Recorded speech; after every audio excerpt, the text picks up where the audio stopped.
Hi friends, ಹುರುಳಿ ಮೊಳಕೆ ಸಾರು ಹೇಗೆ ಮಾಡೋದಂತ ನೋಡೋಣ ಬನ್ನಿ.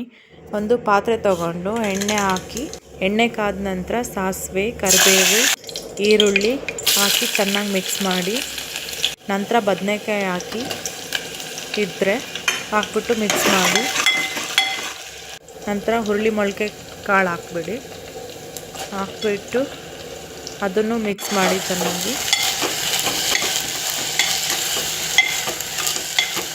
ನಂತರ ಅರಿಶಿಣದ ಪುಡಿ ಹಾಕಿ ಮಿಕ್ಸ್ ಮಾಡಿ,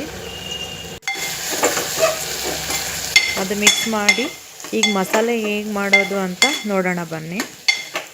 ಜಾರ್ ತಗೊಂಡು ಅದರಲ್ಲಿ ಗಸಗಸೆ, ಶುಂಠಿ, ಬೆಳ್ಳುಳ್ಳಿ, ಒಣ ಕೊಬ್ಬರಿ, ಗರಂ ಮಸಾಲ, ಜೀರಾ ಪೌಡರ್, ಧನಿಯಾ ಪುಡಿ, ಅಚ್ಚ ಪುಡಿ, ಉಪ್ಪು ರುಚಿಗೆ ತಕ್ಕಷ್ಟು